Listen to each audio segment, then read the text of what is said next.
Hello everyone, my name is Ricky. This is my trip report on the Amtrak Cascades. The date is July 4th, 2021. It is 7-ish in the morning and we're catching the first train southbound to Portland, Oregon out of Seattle's King Street Station. Seattle's King Street Station was opened in 1906 and originally served the Great Northern Railway and the Northern Pacific. Currently it serves Amtrak. It serves famous routes like the Cascades, the Empire Builder, and the Coast Starlight.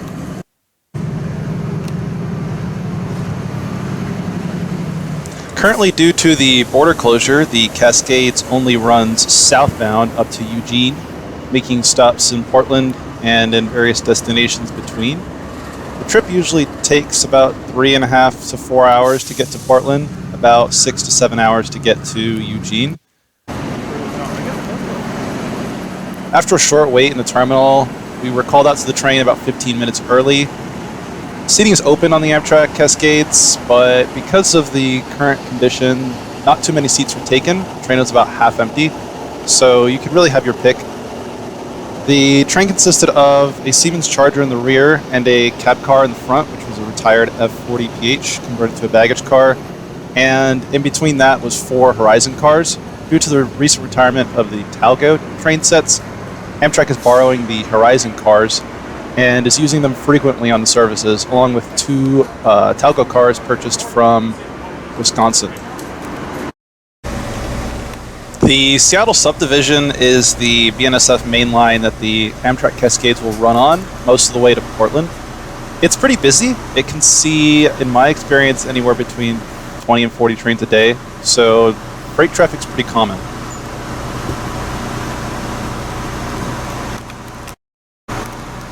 Luckily today, the freight trains did not delay us, and we were out of King Street Station on time, headed southbound to Portland. The train set consists of 4 cars. 3 are standard coach class Horizon cars, and 1 is a business class lounge car combination. You're free to move around the train, but they do usually ask that you sit in the coach car until they check your ticket, and then you can kind of move over to the tables in the lounge car, which is what I decided to do on my way back. But this is the view from one of the coach cars in the back of the train. It was nice because since the train was pretty empty, I got 2 seats next to me, so I had a lot of space to kind of spread out, put my bag next to me and all that. So as far as King Street Station goes, the location's pretty good. A lot of Amtrak stations tend to be either really well situated or really not well situated. Take, for example, Miami, which is pretty well outside of the city, or Boston, which is pretty much the opposite. It's well connected to the commuter rail. You can get pretty much anywhere from there. Seattle's King Street Station is next to the International District and the Pioneer Square, and it's actually pretty close to a lot of the major tourist attractions like the Space Needle and the Pike Place Market, maybe a 10-15 minute train ride or Uber ride. So overall, it's pretty well situated in the middle of the city. I'm hearing the same thing. Yeah. Yep. Also departing from the Seattle King Street Station is a lot of the commuter trains. The Sounder North and Sounder South run on the weekdays during peak hours, and the light rail runs pretty much every day, most hours of the day, and it connects pretty well south up to the airport. Calling at Tequila and starting to pick up speed, we run along the trash train. This is a Seattle railfan staple. It usually will carry SD75Is or SD75Ms or some better power, and it's pretty much runs every day.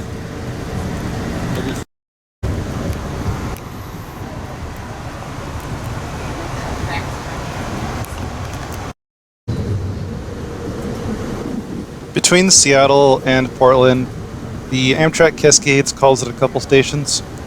It calls it Tequila, which is just on the south end of Seattle, Tacoma, Olympia, Centralia, Kelso, Vancouver, Washington, and then Portland. Many of these stations are unmanned or don't have very large facilities, and currently the Tacoma station is being renovated and the new station will be on the bypass. Amtrak Cascades trains will soon bypass the BNSF main line, which will cut journey times by a good amount. After a crash in 2017 on opening day, Amtrak has avoided using the bypass, but recently test trains have started to be used to train engineers, and soon the bypass will be used again to cut journey times. Although a shorter journey is definitely appreciated, you're definitely losing out on some of the views of the Sound and of the Tacoma Narrows Bridge and other sites like that. Of note is the Cialis webcam.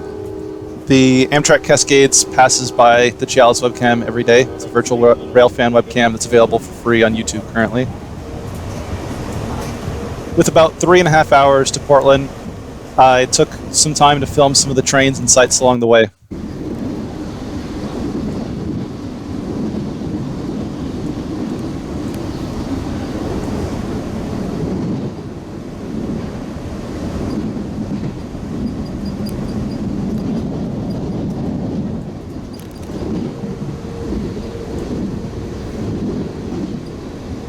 Compared to the rest of the rail network, the Amtrak Cascades is actually relatively new. Service started with the Talgo 4 train car sets in 1998. The Talgo train sets are from a Spanish company, and they're usually lower to the ground and more aerodynamic, and definitely a lot lighter, which allows the train to move faster and be more fuel efficient.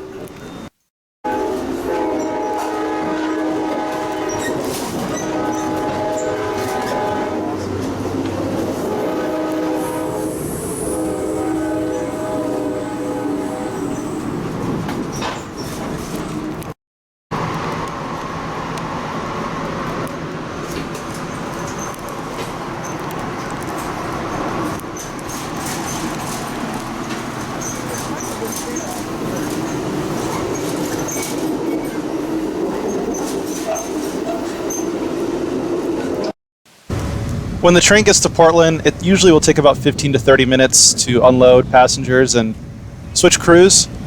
The train will then continue to Eugene, Oregon, where it'll turn and head back north to Seattle eventually.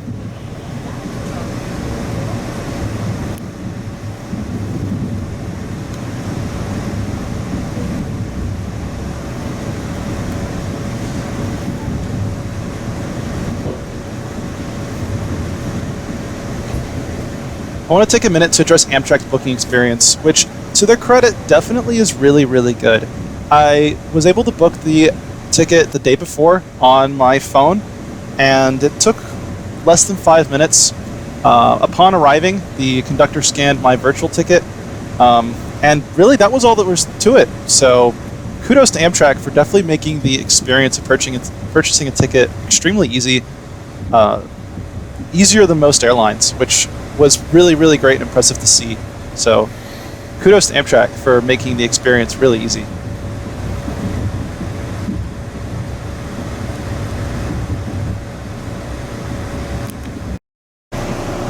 The Amtrak Cascades started service in 1998, so it's a relatively new route. In 2017, they were the 8th busiest network on Amtrak's route list. Even though the route was up about half capacity, the Amtrak Cascades is pretty well known around Seattle as being a pretty good way to get to Portland, especially not driving, which is important because gas prices are pretty high on the West Coast. So it's good to see that Amtrak's got a decent service set up between the Northwest cities.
Portland Union Station has a lot of amenities that are very similar to Seattle.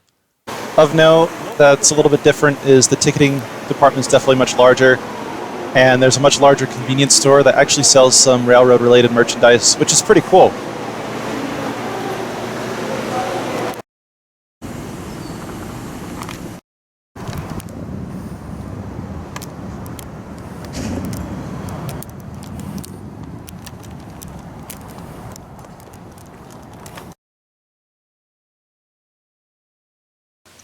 Amtrak definitely has a reputation for being late, and this train was no exception. This actually was the same train set that we took southbound, now returning from Eugene going northbound. And due to some freight traffic, it was delayed by about half an hour. They were able to make back some of that time, but along the way to Seattle, we were delayed another hour. Amtrak is really known for these delays, and the freight system running the rails and owning the tracks definitely hinders Amtrak's ability to perform on time.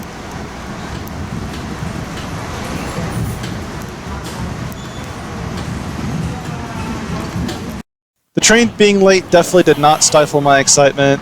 We were going through some of the most scenic parts on the route in the middle of the sunset, so I took a lot of time to film that and other trains along the way.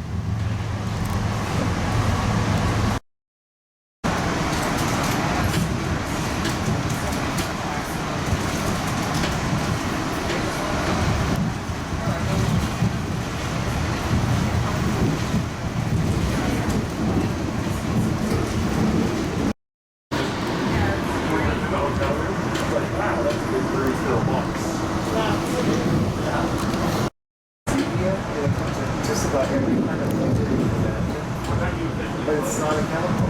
It's all natural. Yeah. One of the coolest parts of taking the train on the 4th of July was watching the fireworks from the train. While they were pretty far away, we got to see a good bit of them, so I like to say we get to see all the fireworks shows on the Pacific Sound. So I took some time to film some videos of the fireworks. They would be done by the time that we get to Seattle since we were running late. So enjoy. They don't have the overlay on them yet. All I do is record with them right now. Yeah.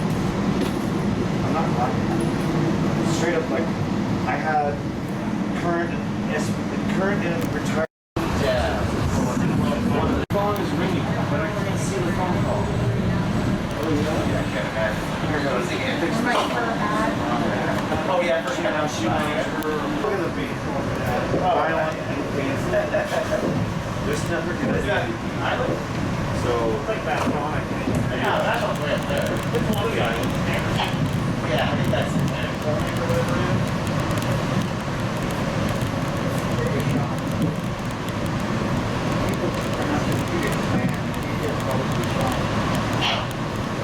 I like that place. I'm going to tell this one of your kids. They're happy for it. Hope you managed to give your kids a wonderful 4th of July now. Now, Amtrak sell you for half an hour to enjoy the conversation. And it's going to exist on the lens of the glasses. They're this close. We're this close to.